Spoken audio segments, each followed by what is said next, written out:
Good afternoon, everyone. So I'll be speaking on endometriosis in adolescents, although the subject is not new to anyone, and there'll be repetition of the slides between the first two speakers and mine. I think, but that is required. So endometriosis is the presence of endometrial glands and stroma outside the endometrial cavity and uterine musculature. Most of the times it is located in the pelvis, but can occur almost anywhere in the body. Symptoms vary from mild to severe pelvic pain, dysmenorrhea, and chronic pelvic pain. So in adolescents, prevalence in the general adolescent population is unknown, but it has been seen that 60 to 75% of the adolescents who have moderate to severe pelvic pain, they have endometriosis. Globally, about 10% of reproductive age women are affected. Surgical confirmation, if we go by that, the incidence becomes 62% in adolescents undergoing surgery for pelvic pain or dysmenorrhea, and the prevalence increases to 70% when the cases of severe dysmenorrhea. So when does it start? 2/3 of the adult women with endometriosis report that their symptoms started before the age of 20 years. Symptomatic cases have been documented prior to pre-menarche in girls who have started breast development, and in others soon after menarche. The exact cause is not known, seems to be multifactorial. No single theory explains all cases. Possible theories include retrograde menstruation, lymphatic or hematological spread, coelomic metaplasia, immune system abnormalities, and these mechanisms may differ between adolescents and adults. Risk factors for endometriosis in adolescents are obstructive congenital anomalies like vaginal agenesis, imperforate hymen, and transverse vaginal septum. These all increase the risk of endometriosis because the outflow is restricted. Family history, the genetic predisposition increases risk with 7 times higher likelihood in those with a first degree relative who's affected. Early life risk factors, that is sexual or physical abuse, second-hand smoke, and dietary factors like ma'am has already enumerated, early menarche and shorter cycle length. These are all predisposing factors for development of endometriosis in adolescents. Diagnostic delay in adolescents, on an average, the delay is of 4 to 9 years. Why? The contributing factors are the patient factors and the clinician factors. Patient factors include reluctance to discuss pain because they are shy. They're not aware whether they should speak about this pain or not, because most of the people, elders at home, they tell them this is normal. This is going to happen, and gradually it will go off. So that is why they are confused whether they should talk about their pain or they should not talk about their pain. Reluctance to discuss pain, embarrassment, and lack of knowledge. As far as clinician factors are concerned, lack of adolescent-specific knowledge, reluctance for examination or surgery, and misattribution of symptoms to other conditions like inflammatory bowel syndrome. Frequency of presenting symptoms in adolescence is little different. Both cyclic and acyclic pain are present in 63% of the cases.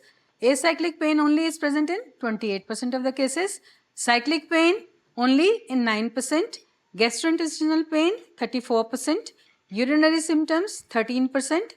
Irregular menses are seen in 9% and vaginal discharge in 6%. Adults with endometriosis commonly have cyclic pain. Isolated cyclic pain is the least common pain presentation.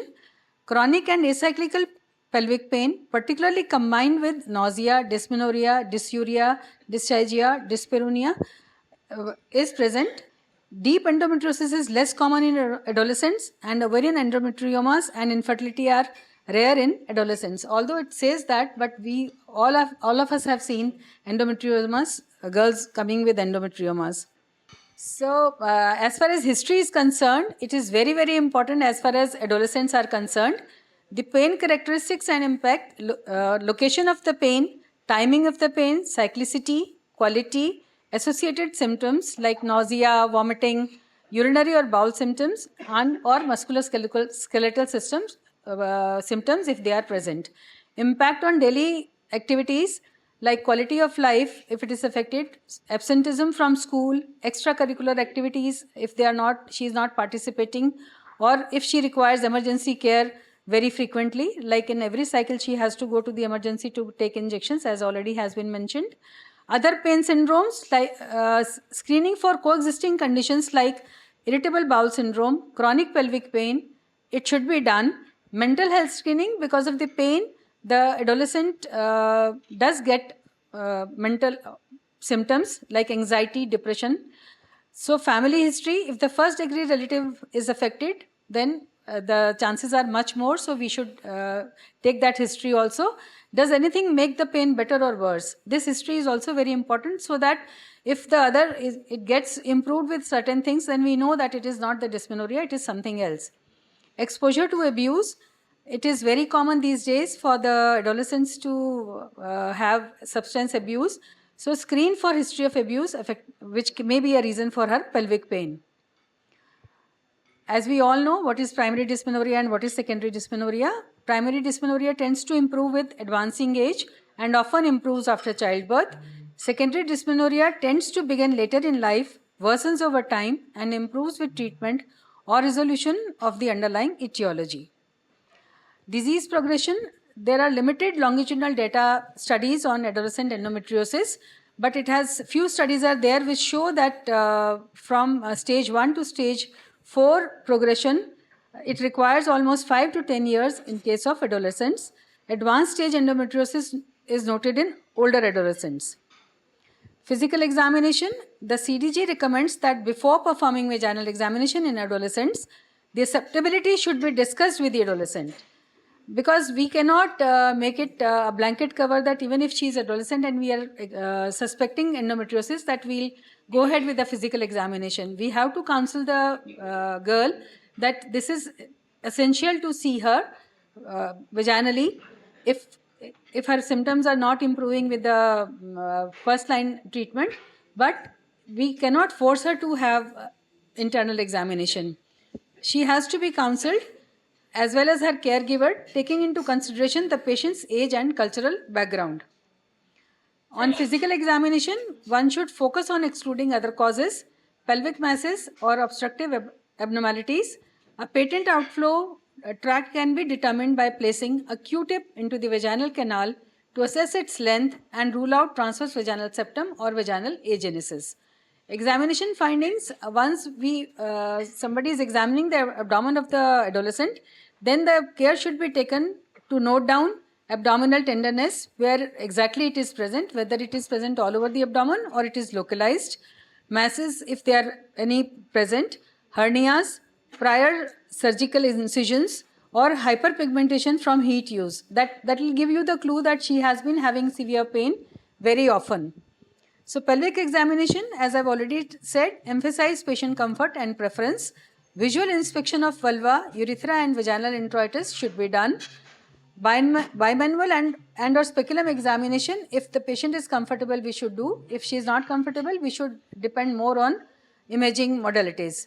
Rectal examination may be used for obstructive anomalies if necessary.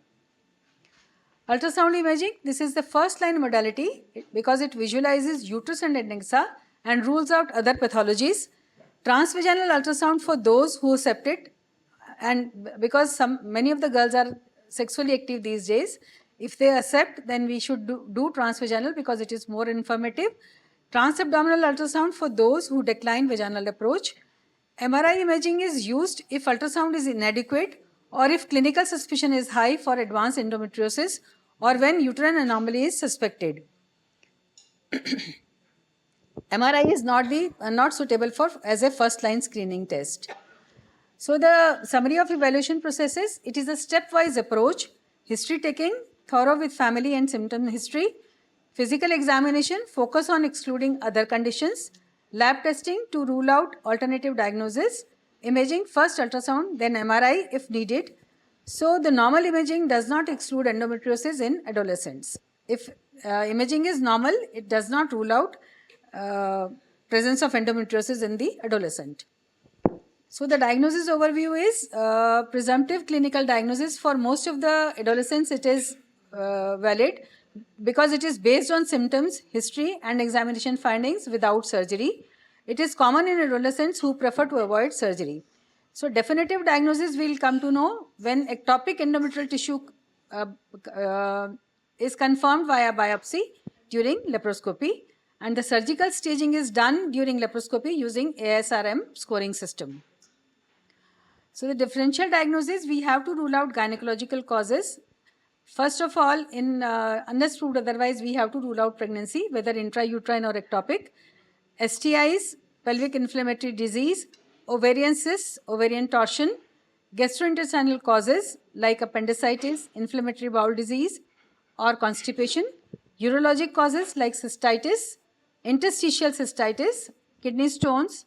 These conditions also need to be ruled out, neurological and musculoskeletal. Also, it has been seen that patients of endometriosis, adolescents, they are more prone for migraines and pelvic floor myalgia. So, staging and scoring. Revised ASRM scoring system is used for surgical staging. Staging is the same for both adolescents and adults. Vandana has already described the staging. So the management goals are, the goals of treatment for adolescent with endometriosis are some control of symptoms, which is very, very important, prevention of further disease progression, preservation of fertility, medical and surgical options are available for management of endometriosis. So management of primary dysmenorrhea, the first line treatment is non-steroidal anti-inflammatory agents. As we all know, what are they? And the dosages also, we know very well. NSAIDs interrupt cyclooxygenase mediated prostaglandin production. They are considered a first line treatment option. Hormonal agents, NSAIDs does not provide adequate relief of dysmenorrhea symptoms, then consideration should be given to use hormonal agents. Combined oral contraceptives, contraceptive patch or vaginal ring, single rod contraceptive progestin implant, intramuscular or subcutaneous depomedroxyprogesterone acetate, and LNG IUS, and lastly the Dynogest. But in India, as we all know, most commonly used drug is COCs. Medical treatment for pelvic pain in endometriosis in adolescents. Combined oral contraceptives are typically the first line of therapy in adolescents. Therapy is suppressive and it is not curative. This point is to be noted by everyone. Therapy is suppressive and it is not curative. Use of COCs inhibits ovulation, decreases gonadotropin levels, reduces menstrual flow, and causes residualization of endometriotic implants. COCs decrease cell proliferation and decrease the eutopic endometrium as well. When severe dysmenorrhea is the primary complaint, continuous COCs may induce amenorrhea and subsequent relief of symptoms. Progesterone agents include medroxyprogesterone acetate, norethindrone, norgestrel, and Dynogest. These agents cause residualization and subsequent atrophy of the ectopic and eutopic endometrial tissues. Medroxyprogesterone acetate orally or in depot form of 150 milligrams every 3 months can be used. Long-acting progestin options, we have depomedroxyprogesterone in 150 milligram or 104 milligram subcutaneous injection every 3 months can be used. Side effects include weight gain and bone loss. Etonogestrel implant shows similar pain reduction to DMPA in patients with endometriosis. LNG IUD, as we all know, is also effective. And the main advantage with IUD is that it does not affect bone mineral density. Dynogest is a synthetic oral progestogen used for treatment of endometriosis. It has moderate affinity for progesterone receptors and at a dose of 2 mg suppresses estradiol levels resulting in anovulation. Side effects include weight gain, abnormal menstrual bleeding pattern, flatulence, headache, and breast tenderness. Prolonged use causes effect on BMD, which is reversible after discontinuation of the drug. GnRH agonists, treatment with GnRH agonists have been found to be effective in alleviating symptoms associated with endometriosis. GnRH agonists induce a medical menopause through a mechanism involving binding to GnRH receptors in the pituitary. These agonists have a longer half-life than endogenous GnRH and induce a downregulation of receptors. This decreases pituitary gonadotropin output, resulting in amenorrhea. Leuprolide is the commonly used GnRH agonist. Leuprolide can be given as a 3.75 milligram injection every 4 weeks or 11.25 milligram every 12 weeks. Long-term use is associated with concerns of bone demineralization, and therefore the use of GnRH agonists alone is generally limited to the patients more than 16 years of age and only for 6 months. Add-back therapy. Prolonged use of GnRH agonist in adolescent has effect on bone mass. To help protect against demineralization, add-back options are recommended. These include norethindrone acetate 5 milligram daily or conjugated equine estrogen and medroxyprogesterone acetate 0.625 and 2.5 milligram is recommended. BMD monitoring at baseline and at every 2 years for patients on long-term GnRH agonist plus add-back therapy should be done. The patient should also take adequate calcium and vitamin supplementation to minimize the effect of bone demineralization. GnRH antagonist overview, Vandana has already spoken about it. The examples are elagolix and elugolix. Mechanism is they bind to the GnRH receptors rapidly and suppress pituitary gonadotropins, creating a hypoestrogenic state. Advantage is immediate effect and no initial hormone surge is there. And another advantage is that they are in the oral form. Oral formulations are there. Decision to proceed with surgery. Factors affecting the decision are severity, duration and response to prior therapies. Surgical evaluation may be offered if pain is unresponsive to medical therapy. Surgical approach is conservative, that is preserve the uterus and ovaries, or definitive, remove the uterus and ovaries. Laparoscopy is preferred over laparotomy in adolescents. The laparoscopic procedure should be both diagnostic and therapeutic and to be preferably done by a senior consultant with experience in treating endometriosis. Surgery should be timed in follicular phase of menstrual cycle. This will help in minimizing recurrences and adhesions. After surgery, these patients should be put on long-term suppressive therapy to prevent recurrences. Excision of endometrial implants and endometriomas, as we all know, it should be a complete excision if we have to do it. If we should not leave, drain them and leave as such, because the recurrence is very common and it happens very early. So excision of endometrial implants, endometriomas and adhesions should be done. Post-surgery hormonal suppression, typically with continuous COCs to prevent recurrence. Treatment is based on symptom severity. Mild to moderate symptoms, hormonal treatment trial has to be given. Severe symptoms, surgical removal, and consideration for future fertility and endometrioma imaging should be done. So in the long term, chronic disease, it is a chronic disease. Endometriosis is considered a lifelong disease requiring long-term management. Minimize surgical interventions, favoring medical therapies. Focus on pain management, supportive therapies like pelvic floor physical therapy, and patient preferences. So, assessing response to treatment, we should reassess the response, whatever treatment we are giving, after a period of 3 to 4 months. Adequate symptom improvement, if the patient shows, then continue current treatment, whatever she is taking, until pregnancy is desired or if she enters into menopause. Persistent severe symptoms, consider next line therapies, including surgical diagnosis and treatment. Partial improvement with some therapy, then options include continuing current therapy, trying alternative medications, or moving to the next treatment step. So refractory symptoms or alternative medical therapies, although they are not used these days, but to mention few, tenazole and aromatase inhibitors. Tenazole is not used because of the androgenic side effects, so counseling is needed if its use is required. Aromatase inhibitors, their use is off-label and they require add-back therapy. Neuropathic pain, if present, should be treated with proper medications. Complementary therapies like pelvic floor physical therapy, it reduces pain for both adolescents and adults. Its mechanism is it alleviates pelvic muscle spasm, which is present in endometriosis. Acupuncture, it is effective in some cases of dysmenorrhea. Auricular acupuncture may be more effective than herbal medicine.